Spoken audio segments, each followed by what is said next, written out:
அவையில் அமர்ந்திருக்கின்ற ஆண்டோர்களுக்கும் சான்றோர்களுக்கும் என்னுடைய சமாதான வணக்கங்களை முதலாக தெரிவித்துக் கொள்கிறேன். இன்றைய நாள் சமாதான நாளாக கடைபிடிக்கப்படுகிறது. சமாதானம் இந்த உலகத்தில் இருக்க வேண்டும் என்கின்ற நம்பிக்கை இந்த கொண்டாட்டங்களால் நமக்கு கிடைக்கிறது. இந்த சமாதான நாள் என்று இந்த உலகம் அங்கீகரித்தது. உலக போர், முதலாம் உலக போர், இரண்டாம் உலக போர், ஹிரோஷிமா, நாகசாகி போன்ற இடங்களிலே அணுகுண்டு வீசிய பிற்பாடு மனிதர்கள் அனைவரும், சீர்திருத்தவாதிகள் அனைவரும் ஒன்று கூடினார்கள். இனிமேல் போர் இருந்தால் இந்த பிரபஞ்சம் அழிந்துவிடும்.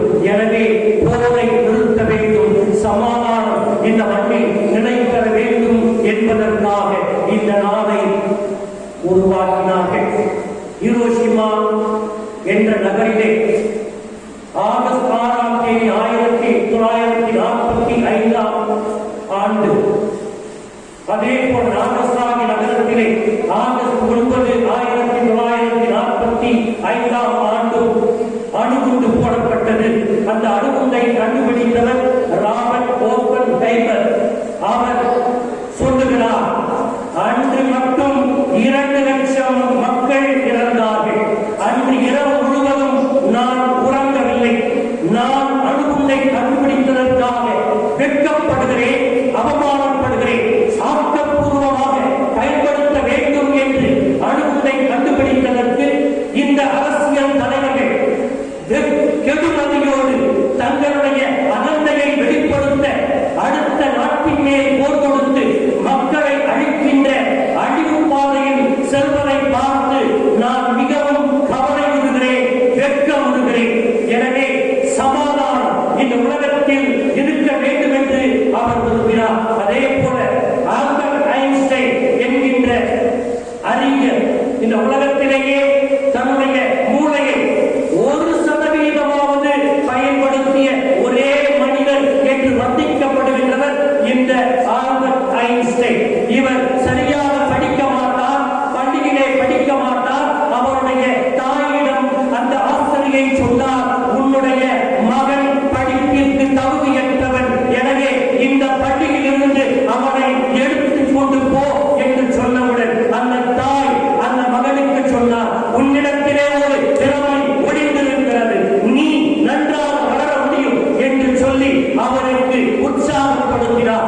அப்படி ஒரு மிகப்பெரிய விஞ்ஞானியாக மாறிய ஆல்பர்ட் ஐன்ஸ்டைன் அவரிடம் கேள்வி கேட்டார்கள், அணுகுண்டை கண்டுபிடிப்பதற்கு நீங்கள் உதவி இருக்கிறீர்கள், அப்படி என்றால் இந்த அணுகுண்டையே எதிர்க்கக்கூடிய வலிமை இந்த உலகத்தில் வேறு எதற்காவது உண்டா என்று கேட்டபோது, ஆம், இந்த உலகத்தில் ஒன்று இருக்கிறது, அணுகுண்டை விட சக்தி வாய்ந்தது, சமாதானம்.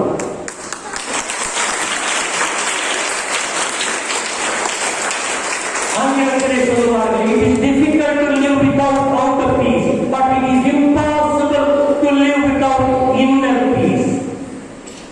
வெளிப்புற சமாதானம் இல்லாமல் வாழ்வது கடினம், ஆனால் உள்புற சமாதானம் இல்லாமல் வாழவே முடியாது. எனவே இந்த உலகத்தை உருவாக்குவதற்கு ஒரு மனிதனால் முடியாது.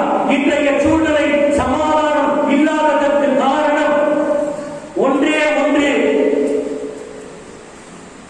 இன்று நடைபெறுகின்ற சூழ்நிலை ஒரு நாடு, ஒரு தேசம், ஒரு தேர்தல், ஒரு வாணிபம், ஒரு டெக்னாலஜி, ஒரு மதம், ஒரு கடவுள், இப்படி பன்மையத்துவத்தை எல்லாம் அழிக்கின்ற ஒரு சிந்தனை இருக்கின்ற வரை சமாதானத்திற்கு இடம் இல்லை.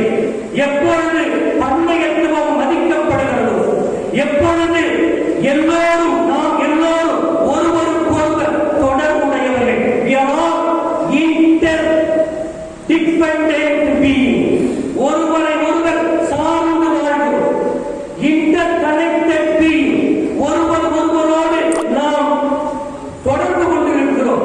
எனவே இந்த உலகத்தை உருவாக்குவதற்கு ஒரு மனிதனால் முடியாது, ஒரு குடும்பத்தை உருவாக்க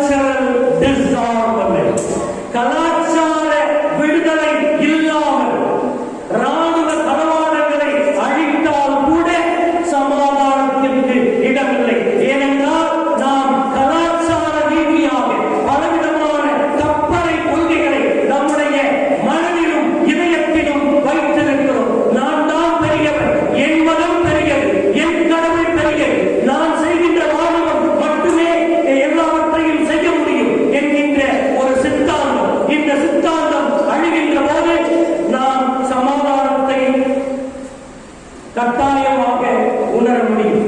அன்னை தெரேசாவினுடைய ஒரு வார்த்தையோடு இதனை நான் நிறைவு செய்கிறேன். அன்பினால் விளைவது அமைதி, இரக்கத்தினால் விளைவது அமைதி,